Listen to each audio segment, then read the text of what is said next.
Arkansas. All sports. It's more sports.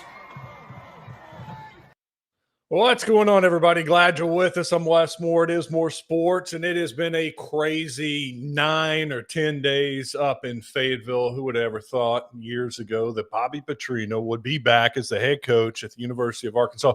It's an interim base, I know, but still a wild series of events. And so I thought, it's been a while since Petrino's been the head coach.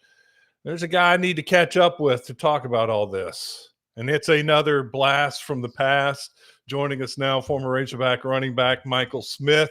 It is game on all over again. What's up, Let's Michael? get it going. How you doing, Wes? Oh, Oh man. fantastic. It's good to catch up with you. Likewise. No, it has been a while. And I guess you're right. If as much as I hate to say it, if Trino is coming back around, then maybe I need to come back around for just for 5 minutes. Because I know if I talk too much longer past that, I might say something that I'm not supposed to. So May make some headlines here today. no, please What no.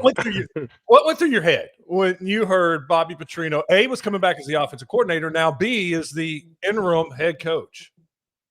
Um I, it sounded like it was about time, not necessarily a redemption story because that's not where we're at. It's just that Bobby had a lot of success there, and regardless of how the two split ways, neither party wanted the split to happen. So, if the opportunity ever came back around for it to happen again, I didn't see the University of Arkansas nor Petrino turning it down. So this made a lot of sense. And you've seen him at other schools as a head coach and also as I believe assistant head coach and of course offensive coordinator. So it kind of, if you were paying attention to, you know, uh, Sam Pittman's career and how it was tracking,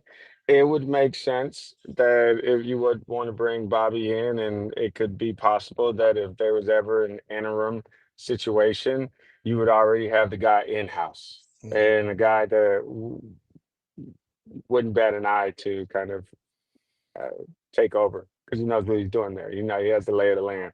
So I'm excited about it. I know that everybody has their expectations, but we are in a new era of ball now. So we'll see. What do you think it's been like this past week with him taking over for the team? I mean, you were there for his practices, and we've heard reports out of practice that it's a little different. It's a little harder. We also heard reports, Michael, that he had mellowed a little bit, but now I'm hearing maybe he hasn't mellowed as much as we were thinking now that he's the head coach. What do you think practice is like? How Uh, eye-opening was it for these guys this week? it's not eye-opening for the offense. It's just that the offense is probably now laughing at the defense because the defense now has to move at the speed that the offense has been moving at, um, without having a choice to do so. And so Petrino he's the type of guy that he's always going to be fully himself. And I hear people say, "Oh, he's mellow." No, he's just smart enough to understand that I'm not the head guy. We go with who the head guy, how the head guy is wanting to go. But the moment that he does step in, he knows what speed he wants things at. And so a lot of people take on other identities, right? When they are not in control. Petrino is one that when you know yourself and you know your worth and you know what you can do, you know how to pause for a second, let somebody do what they need to do, and then when it's your turn. So I mean, I kind of see it as a smooth transition. I wouldn't expect anything less, honestly. What's it like? Because you kind of went through a similar transition. Houston Nutt is a player's coach, a rah-rah guy, kind of like Pittman a little bit. And then here comes Petrino, different style. Was that transition what you guys needed? And you think it's what this team needs? That was- that's apples and oranges. Like I mean, that would be a slanted fact that you're given. Like it's from one style coach to the other, but Petrino was already in the system. Petrino also was recruiting the guys that he's playing with. He's already, been a season plus with them. He didn't know anybody. And none of the guys that he was absorbing were his. So that's a different transition. It's like, I don't know how you were recruited and what you were promised, but this is what I need now. Can you get down with that or no? And if it was no, you were going to get run off. I know that everybody there now understands him, maybe not in the head coaching capacity, but the title of how they address him that hasn't changed. Is still coach. What he's trying to do has not changed, which is still put a bunch of points on the board. So I'm pretty sure he's going to let the defensive coordinator do what he needs to do, and everybody knows exactly what they're supposed to do. It's just the way that he calls the game as a whole is going to be different. You know, How do you think the team will respond to him, or how do you think they'll do? Because there's such that right now there's such that question here in Arkansas, especially after watching the Notre Dame game. How this team will respond to him and how they'll look against Tennessee. What do you think they'll do? I got it.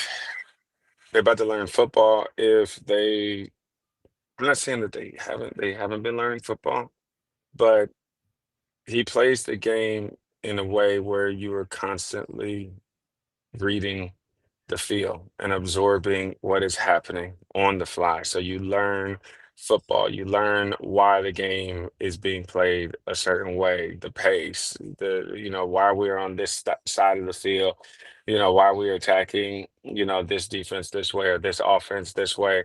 And so if it was about, everybody just being able to utilize their talent before, it will be, hey, there's a good bit of strategy going into it. And that's fun. So if nothing else, they'll be flying around fast and um, understanding why they're doing it, learning to understand why they're doing it, and that makes you a stronger player in these days. What are you up to these days? So I'm back in Tallahassee. I work at the university here, Florida A&M, and I've just gotten into the financial side of managing grants, and it's fun. So that's my regular job, and then every other waking moment that is a free moment for mine, I'm probably on a golf course. How's your golf game? It's it's it's under construction, but it's getting real good. Yeah, yeah, yeah. It's getting good. Football and golf don't necessarily go hand in hand because one's Oh, loading the no, one you're loading your spine, and the other one you are rotating around. And if you were a pretty strong football player, then it's probably going to be pretty hard to find your bottom in the beginning, or just get to the best spot in that swing. So that took, I'll be honest, about 5 years to kind of open up my back and drop my hips, but it's good now. I know you want me to say more, but I know it's what good. what's your low round? 70. You've shot under par before I for have, 18. Look at you. but then I came back and I shot like I think it was 86 the next day. So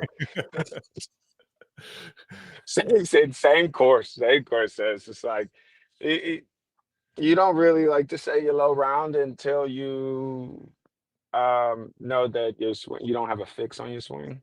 That's the swing.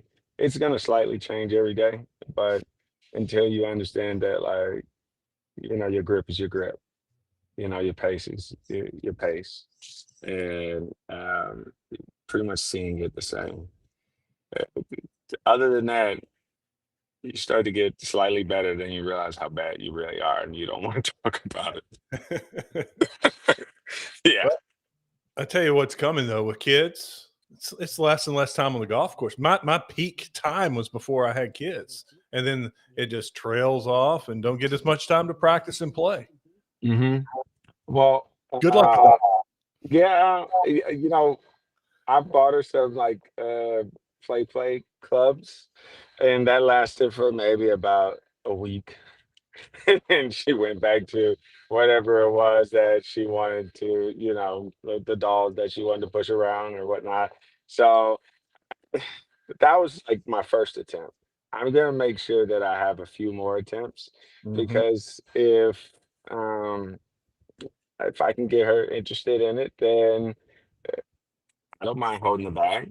That'd be a lot of fun. So we're still out there, Yeah. So hey, fingers crossed on that. Yeah.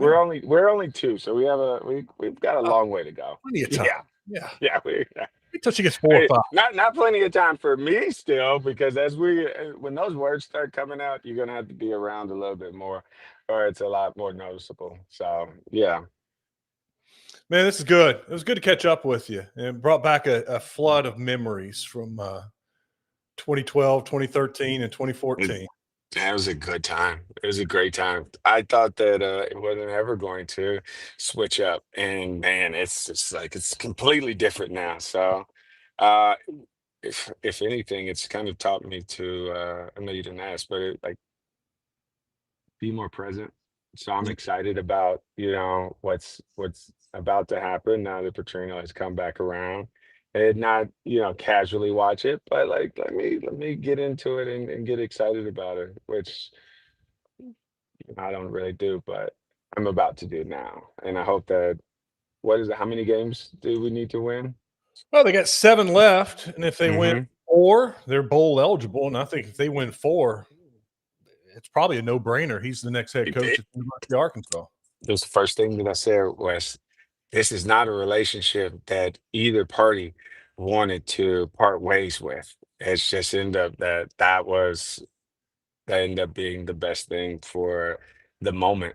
But now that it's come back around, if it has any chance to stick, I'm pretty sure they're gonna make sure that it sticks. You talking about Arkansas and Petrino or me and you? Yes. Well, the price has gone up with Arkansas Petrino, and I'm pretty sure they're gonna get it. He's gonna get his money's worth. So, hey, you have your guy, call my guy, and if we can work out the deal on Yeah. that, if Arkansas and Petrino sticks, then we'll see what we can do. Mike, it was awesome. It was great to It catch was up with you, man. it I was a appreciate pleasure. you. Hey, and we'll do it again. We got to do it again. Watch a couple of games, see what you see out of Petrino and the team, and let's hook back up again later on. We'll do. We can do that. Hey, good luck on the golf course. All right. Thank you. You have a good one. Michael Smith joining us.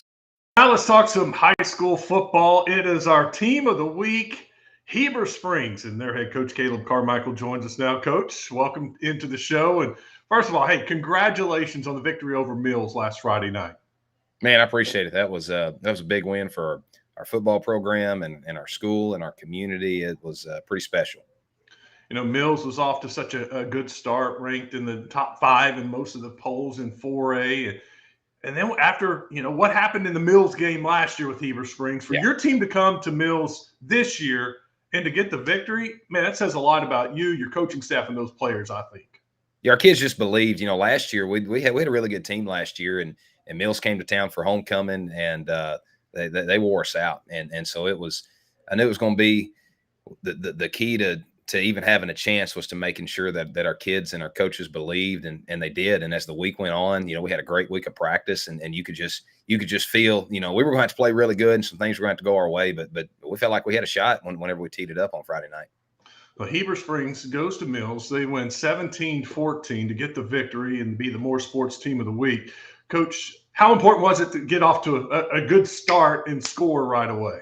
Yeah, that was the key. We felt like all week we had to script a good opening drive and play well defensively early and to jump out to score in our first 2 drives and jump out 14-0. You could feel it then. Our kids believed and just the passion that they played with, even whenever Mills kind of came back in the second half. And we weathered that storm and just kept playing hard and things went our way and just so proud of them. On Friday nights, I like to bounce around on YouTube from game to game. And at halftime, I saw the score. Heber Springs up 14-0 over Mills. I was like, oh, wow, okay, I got to turn this on. So I turn it on. Coach, the first play I see is the bad snap, Mills scoop and score touchdown. I'm like, okay, here we go. What did you do on the sideline there? Because you could just feel an avalanche coming, a tide of momentum. What was the message on the sideline at that point? Well, we had to stay calm, because like I told the kids at halftime, this is too good of a football team. They're too athletic. They're going to make a run at some point. And we just got to keep playing hard and make it a 4-quarter ball game. And if something doesn't go our way, it's not the end of the world. 4 quarters, we preach all the time that 4 quarters is a long time. You're playing 65 snaps of offense and defense and 25 or 30 of special teams. And that's a lot of plays in that game. And you can't let 1 or 2 derail the momentum that we have and just keep playing hard. And that's what they did. Then they tie it up. Same message? Yep, same message. We knew that we were playing really good defense. They only scored on our defense one time. They had that defensive score on that fumble snap you talked about, and so even when they tied, it felt like eventually something's going to happen where we have because they stoned us after those first 2 drives. And we struggled running the football. We had some success early throwing over the top, and they made a good adjustment. But we knew eventually we were going to get the ball in plus territory and have a chance. Got a good kicker. Felt like if we could get a touchdown or a field goal or something, score one more time, that we were going to win the game. Tell us about that game-winning drive for the field goal. Yeah, well, it started. We had them backed up and they punted and they snapped it over the punter's head and we tackled the kid and so we were already pretty far into plus territory and got a first down and had a chance to score a touchdown. We dropped a touchdown pass the play before, but we'd sent him out right before halftime. We had a chance to go up 17-0 and send our field goal unit out and a sophomore kicker and he slipped and missed the first one so but we've seen the kid kick all week in practice and throughout the year and he's going to be a good one and that was right in his range. He loves kicking from the right side of the field and so we sent him out there and he banged it in. Yeah, that's awesome. All right, then you still got to get stopped to win the game. Yeah, that was and there was. When we made the field goal, there was 8 minutes left in the ball game. So we knew we'd get 2 more stops and we could put this thing away. And we got one and moved the ball a little bit and had to punt back to them. And then on that last drive, I think the final play of the game, it was 4th and 53. They had some penalties cost them. And Dice Young, one of our defensive ends, I think he made 3 sacks on that drive alone. Wow. Just went off. And he put the team on his back, said, I'm going to go finish this thing. And so that 4th and 53, and he rushed through, and they tried to lateral it around, whatever. But we rallied and tackled, and that drive took, because of the penalties and everything, took enough time off the clock, and they were out of timeout, so we could just sit on it and then go celebrate. Yeah, Coach, you mentioned Dice. Who were some of your other stars, guys that led the way for this victory? Yeah, well, Dice had a great game. Elijah Jones, inside linebacker, I think he had 11 tackles. He's on pace for well over 100 for the year. Emmett Dwyer. He plays corner and receiver for us. He had a pick and several knockdowns. And the Mills, they're so explosive offensively. We knew we could not let them get over the top of us, and they didn't one time. That was a huge key to the game. Early in the game offensively, Seth Dudek had 2 big touchdown catches, and Lachlan Tubbs, our quarterback, he threw some great balls and took some shots because they heated us up, and he just kept getting up and delivering again. Our offensive line, we had a kid, Nate Eaton. He'd been a tight end H-back for us. We're kind of banged up on the offensive line right now. He had to move to center on Wednesday and never played it in his life. And so he had, aside from the one snap where they scooped and scored, he played a great game. So just a full team effort. Coach, I know you don't want this to be the highlight of the year. You peak the best performance of the year. So what's been the message this week? How do you make sure that this is just the start? Yeah, that's the big worry with a win like that. This is uncharted territory for these kids to win a ball game like that. Probably either the biggest or the second biggest win maybe in school history. And we got homecoming this week, which is another distraction. Ball Knob coming to town, that's an old rivalry, and our kids are going to be up to play for that. But the message has just been, like you said, we're in the driver's seat for a conference championship now, and the only way to secure that is to play our best football every week and let the way that we played Friday night at Mills be the baseline for how we're going to play the rest of the year, and just keep, when we started the year 0-3, and it was the same message, we just got to keep getting better, keep showing up to work and take it a week at a time. And they bought into it then, so they got to buy into it now also. Yeah, you had a tough non-conference. I was looking at your non-conference. Yeah. You were tested. You were ready for this moment. How have the kid? It's early in the week still, but how have they responded? You think this week? We had a great day yesterday. You know, we got a mature group of kids. We're starting a lot of young kids in some spots, and they've grown throughout the non-conference in the first half of this conference season. But our seniors, we've got several kids that are 3-year starters that have been through the ups and the downs of the rebuild of this program, and so that they're mature and they understand how important it is to take it a week at a time, because now, you know, we got a target on our back now. We beat Mills, and Bald Knob is feeling the same way coming to our place Friday as we did last week, and so we've got to be ready to play.